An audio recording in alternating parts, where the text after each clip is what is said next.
ವೀಕ್ಷಕರೇ, ಈ ವಾರ ಬಿಡುಗಡೆಯಾಗಿರುವ ಸಿನಿಮಾಗಳ ಪೈಕಿ ಹ್ಯಾಪಿ ಬರ್ತ್ಡೇ ಕೂಡ ಒಂದು. ದಿನಗಳ ನಂತರ ಮಹೇಶ್ ಸುಕುದರೆ ಅವರು ನಿರ್ದೇಶನ ಮಾಡಿದ ಸಿನಿಮಾ ಹಾಗೂ ಸಂಸ್ಕೃತಿ ಚಣೆ ಈ ಚಿತ್ರದ ನಾಯಕ ಮತ್ತು ನಾಯಕಿ.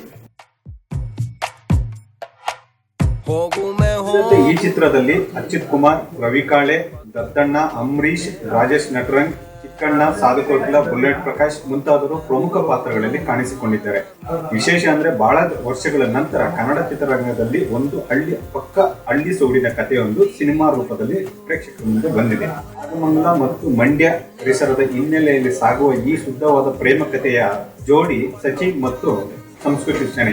ವಿಶೇಷ ಅಂದ್ರೆ ರಾಜಕಾರಣಿ ಚೆಲುವರಾಯ ಸ್ವಾಮಿ ಅವರ ಪುತ್ರ ಸಚಿನ್ಗೆ ಇದು ಮೊದಲ ಸಿನಿಮಾ. ಚಿತ್ರದ ಮತ್ತೊಂದು ವಿಶೇಷ ಏನಂತ ಹೇಳಿದ್ರೆ, ಈ ಚಿತ್ರದ ನಾಯಕ ನಟ ರಾಜಕಾರಣಿ ಚೆಲುವರಾಯ ಸ್ವಾಮಿ ಅವರ ಪುತ್ರ.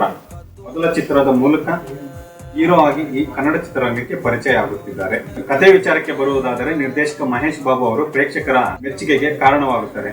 ಯಾಕಂತ ಹೇಳಿದ್ರೆ, ಒಂದು ಪರಿಶುದ್ಧವಾದಂತಹ ಯಾವುದೇ ರೀತಿಯ ಗೊಂದಲ ಮತ್ತು ಬೇರೊಂದು ರೀತಿಯ ಅಂಶಗಳಿಲ್ಲದೆ ಇರುವಂತಹ ಒಂದು ಪಕ್ಕ ಗ್ರಾಮೀಣ ಕಥೆಯನ್ನು ತೆಗೆದುಕೊಂಡಿದ್ದಾರೆ. ಈ ಕಾರಣಕ್ಕೆ ಈ ಸಿನಿಮಾ ಮೊದಲ ಹಂತದಲ್ಲೇ ಪ್ರೇಕ್ಷಕರನ್ನು ಗಮನ ಸೆಳೆಯುತ್ತದೆ.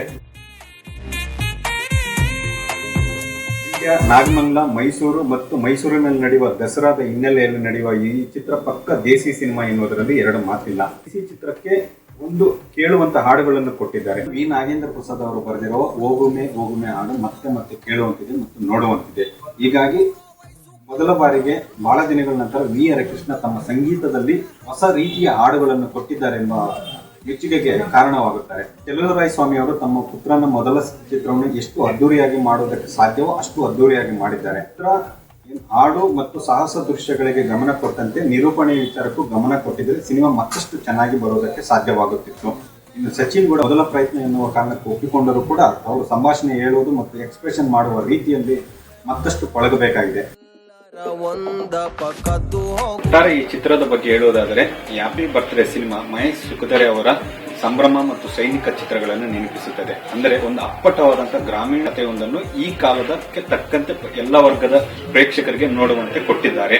ಒಟ್ಟಾರೆಯಾಗಿ ಕೇಳುವಂತಹ ಹಾಡುಗಳು, ಒಂದು ಶುದ್ಧವಾದಂತಹ ಪ್ರೇಮ ಕಥೆ, ಮೈನೆವರು ಹೇಳಿಸುವ ಸಾಹಸ ದೃಶ್ಯಗಳು, ತಾಂತ್ರಿಕವಾಗಿಯೂ ಕೂಡ ಉನ್ನತವಾಗಿರುವ ಈ ಚಿತ್ರ ಒಮ್ಮೆ ನೋಡಬಹುದಂತಹ ಸಿನಿಮಾ ಎನ್ನುವುದರಲ್ಲಿ ಅನುಮಾನವಿಲ್ಲ.